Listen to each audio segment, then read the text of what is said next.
Indo नहीं, सबको रखिए जरा चेतन। मैं एक बार जरा जीडी बख्शी सर के पास जा रही हूँ। सर जरा ये बताइए, आज क्योंकि रूस और भारत के बीच वार्ता की बात हो रही है, बहुत से लोगों ने ये कहा कि प्रधानमंत्री रूस के पास जाते हैं तो एक संदेश जाएगा जो कि यूक्रेन के खिलाफ होगा। ये चर्चाएं तो पहले से थी, लेकिन उसके बाद एक और चर्चा आज शुरू हुई जब राष्ट्रपति पुतिन के सामने बैठकर उन्होंने एक जंग के खिलाफ संदेश तक दे डाला और उन्होंने कहा कि बम बंदूक गोलों से कुछ नहीं होता है। इस सबके बाद डिप्लोमेसी और बातचीत करनी पड़ेगी। मैं आपसे पूछ रही हूं, भारत का रोल आप कैसे देख रहे हैं और भारत के लिए हासिल क्या देख रहे हैं?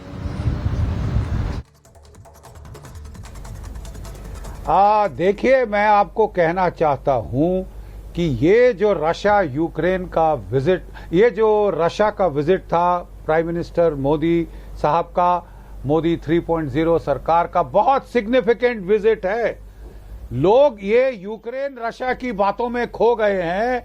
आपको पहले बायलैटरल इश्यूज बड़े इंपॉर्टेंट इसमें आ रहे हैं। देखिए, पहले हमारी बड़ी स्ट्रांग रिलेशनशिप थी सोवियत यूनियन के साथ। थोड़ा मुझे समय दीजिए। पहले बड़ी स्ट्रांग रिलेशनशिप थी सोवियत यूनियन के साथ, पर तब दोनों की इकोनॉमी ढल रही थी, सोवियत संघ की और भारत की। 1990 में सोवियत यूनियन कोलैप्स हो गया, हमारी economy was also close to collapse. अब जब मोदी जी गए हैं रशिया, दोनों इकोनॉमीज ऑन द अपस्विंग है। रशिया की economy despite sanctions 3.2% growth rate पे जा रही है। जीडीपी इंडिया की इकोनॉमी 5th लार्जेस्ट है, 3rd लार्जेस्ट पे जा रही है। ठीक है, अब जो ये मीटिंग है इसकी पॉसिबिलिटीज बहुत ज्यादा है। मैं आपको बताता हूं क्या। एक तो है, देखिए, आपका जो है एनर्जी सिक्योरिटी, दूसरा नेशनल सिक्योरिटी या डिफेंस, और तीसरा कनेक्टिविटी। और बड़ी क्रिएटिव सॉल्यूशंस आ सकती हैं। हम वेट कर रहे हैं फाइनल कम्युनिके का, लेकिन बड़ी क्रिएटिव सॉल्यूशंस आ सकती हैं जो कि देखिए, हमने रूस को जो सैंक्शंस लगाई थी उसमें भारत ने बहुत सहायता दी, बहुत सहयोग दिया। हमने उनका तेल खरीदना शुरू किया, चीन ने तेल खरीदना शुरू किया और वो सैंक्शंस विफल हो गई रूस की इकोनॉमी को ध्वस्त करने में। ठीक है, अब हम रूबल ट्रेड में आ गए। हम तो एनर्जी खरीद रहे हैं, हमारी लार्जेस्ट एनर्जी सप्लायर अब रशिया हो गया है, लेकिन रशिया हमसे खास नहीं खरीद रहा, उसके पास बहुत सारा रुपीस का भंडार आ गया है।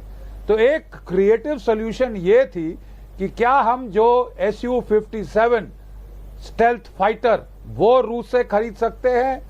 क्या हम S-400 की हमने 3 बैटरीज खरीद ली हैं, 2 और खरीदें और उनका हब बन जाएं रिपेयर का, स्पेयर पार्ट्स का, जैसे और वेस्टर्न हथियारों की F-16 की बात हो रही थी। अगला है आपकी जो वो रोजा एटम कह रहा है कि 6 मेजर न्यूक्लियर प्लांट्स वो भारत में लगाएंगे ताकि हमारी एनर्जी सिक्योरिटी बिल्कुल पुख्ता हो जाए। रशिया और इंडो यूएस न्यूक्लियर डील थी जिसमें एक भी प्लांट नहीं बना, लेकिन अगर रशिया 6 प्लांट बना दे तो साहब काया पलट हो सकती है हमारी एनर्जी सिक्योरिटी के अंदर। हमने लॉजिस्टिक डील साइन की है रूस के साथ, लोग कह रहे थे इसका क्या फायदा साहब, हमने अमेरिका के साथ साइन की, जापान के साथ, फ्रांस के साथ, रशिया के साथ क्या फायदा? रशिया के northern ports, Arctic ocean ice melt हो रही है, शॉर्ट रूट्स मिल रहे हैं। अगर इंडियन शिप्स वहां जा सकते हैं, बड़ा भारी हमको एक फायदा इससे मिल सकता है। तो अगर हम जरा सोचें, ये यूक्रेन तो छोटा मामला। और सर जब इन रूट्स पर बात होती है तो कई रूट्स चाइना से होकर भी गुजरते हैं और चीन और रशिया के बीच की जो संधि है या फिर जिस तरह से उनके बीच में एक दोस्ती है, उसके चलते भारत का भी एक तरह से फायदा है कि इन रूट्स पर अंकुश चीन नहीं लगा पाएगा। अब ये भी एक राय यहाँ पर जब मैं रूस आई तो लोगों ने दी, मैं उस पर बात करूंगी, लेकिन एक बड़ी खबर बता देती हूँ कि राष्ट्रपति पुतिन से द्विपक्षीय बातचीत के बाद पीएम मोदी ने पोस्ट किया है और उन्होंने लिखा है कि क्रेमलिन से पुतिन के साथ सभी मुद्दों पर विस्तार से चर्चा हुई है।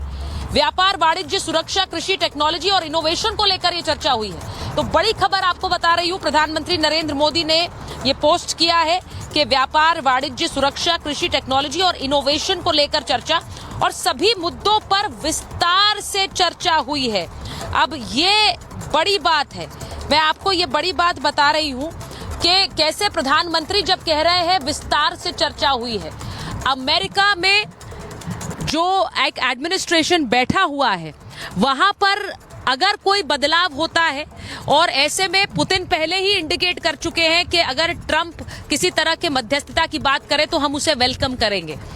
वहीं दूसरी तरफ भारत जो है वो लगातार एक बैलेंसिंग एक्ट कर रहा है, और भारत अपने हितों को ध्यान में रखकर चल रहा है, जिसमें कोई खराबी नहीं है। वो समय गया जब आप दूसरों को तो संदेश देने के चक्कर में अपने हित पीछे रख जाते थे। आज भारत अपने हित के बारे में सोचेगा, और उसमें उसे किसी तरह का कोई ये एक गिल्ट नहीं होनी चाहिए। मैं इस पर सीधी बात ऋषि जी से पूछ रही हूँ। ऋषि जी, बहुत से लोग अगर ये कहते हैं कि आप रूस क्यों चले गए, क्योंकि रूस यूक्रेन युद्ध चल रहा है, भारत अपने हितों को देख रहा है, और अपने हितों के चलते ही वो संदेश भी देते हैं पुतिन को, वो रूस को संदेश भी दे रहे हैं। भारत कभी जंग की बात नहीं करता है, लेकिन उनका अपना हित, देश का हित है। उन्होंने कहा महंगाई पर अंकुश लगा है क्योंकि हम सस्ता तेल खरीद रहे हैं रूस से। मेरा ये मानना है कि अभी रूस को हमारी जरूरत है, और रूस जिस प्रकार से विश्व पटल पे अलग थलग हो गया है, और ऐसे पोजीशन में आज भारत के प्रधानमंत्री रूस गए हैं, उससे कहीं न कहीं एक मैसेज गया है। आप देखिए, यूरोपियन कंट्री से लेके तमाम अमेरिका, तमाम देशों ने एक तरह से रशिया यूक्रेन युद्ध के कारण उनको दरकिनार कर रखा है। तो ये हमें देखना होगा कि रूस के चक्कर में कहीं हमारे जो अमेरिका और यूरोपियन कंट्री से जो रिलेशन है वो खराब ना हो जाए, इस चीज को देखना होगा। और मेरा सवाल एक भाजपा प्रवक्ता से है कि भाजपा के ही एक नेता हैं सुब्रमण्यम स्वामी, उन्होंने नरेंद्र मोदी जी के रशिया यात्रा पर सवाल उठाया है। उन्होंने कहा है कि एक तरफ हमारे प्रधानमंत्री को जो पुतिन साहब है एयरपोर्ट पर रिसीव करने नहीं जाते हैं, दूसरी तरफ चाइना के जो जिनपिंग साहब हैं उनको रिसीव करने पुतिन साहब खुद एयरपोर्ट पे जा रहे हैं। तो ये कौन सा महत्व हमारे प्रधानमंत्री को मिल रहा है चाइना के काउंटर पार्ट के कंपेरिजन में? तो इसका जवाब बीजेपी को जरूर देना चाहिए। जिस प्रकार से बीजेपी हाय तौबा मचा रही है कि रूस जाने से हमें ये मिल रहा है। दूसरा सवाल उन्होंने ये किया है कि जो 8 साल पहले जो हथियार रसिया ने चाइना को दिया है, वो आउटडेटेड हथियार अब हमें दिया जा रहा है।